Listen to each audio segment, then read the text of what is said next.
মিলির হেসেল কথাতে আপনাদের সবাইকে ওয়েলকাম। আমার এক ফলোয়ার বন্ধু তৃষিতা বিশ্বাস কমেন্ট করেছিল যে ও ভোলা মাছের একটা রেসিপি দেখতে চায়। তো তৃষিতা, এই ভিডিওটা তোমার জন্য আর আপনাদের জন্য যারা আমার এই ভিডিওগুলোতে এত ভালোবাসা দিচ্ছে। তাহলে চলুন আজকে রান্নাটা শুরু করা যাক। প্রথমেই মাছগুলোকে ম্যারিনেট করে নিচ্ছি। তার জন্য লাগবে নুন, হলুদ ও অল্প লঙ্কার গুঁড়ো।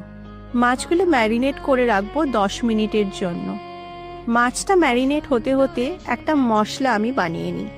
মিক্সিতে সাদা সর্ষে, 2 কাঁচা লঙ্কা আর অল্প নুন দিয়ে সর্ষেটাকে আমি ভালো করে পেস্ট করিয়ে নেব। যদি সর্ষে বাটার সময় নুন আর কাঁচা লঙ্কা দিয়ে বাটা হয় তাহলে সর্ষেতে আর তেতো ভাবটা আসে না।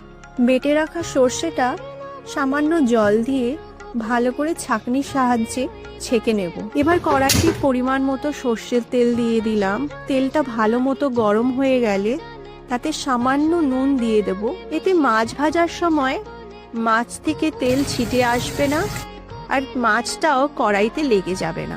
ভোলা মাছ খুব নরম মাছ হয়, তাই ভাজবার সময় খুব সাবধানে ভাজতে হবে। মাছটা বেশ সোনালি রং করে ভাজা হয়ে গেছে। এবার আমি এটাকে তুলে নিলাম। মাছ ভাজার তেলেই দিয়ে দিলাম সামান্য কালো জিরা, একটা চেরা কাঁচা লঙ্কা। এবার প্যানে একে একে দিয়ে দেব পেঁয়াজ কুচি ও রসুন কুচি। নেড়ে চেড়ে সবটা বেশ লালচে করে ভেজে নিতে হবে।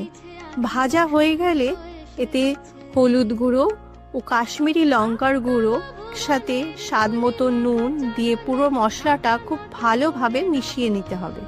এবার আমাদের প্রধান উপকরণ দেওয়ার পালা, সর্ষে বাটা। পেস্টটা কড়াইতে দিয়ে দিলাম। এবার গ্রেভিটা অল্প ফুটে উঠলেই ভেজে রাখা মাছগুলো দিয়ে দেবো। আচ্ছা, একটা কথা মনে রাখতে হবে, সর্ষে বাটা কড়াইতে দেওয়ার পরে কিন্তু বেশিক্ষণ রান্না করা বা কষানো যাবে না, তাহলেই ঝোলটা তিতো হয়ে যাবে।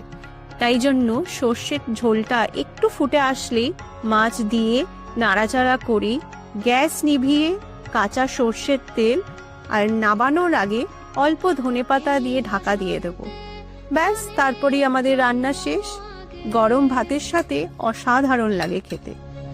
তোমায় প্রথম দেখেছিলে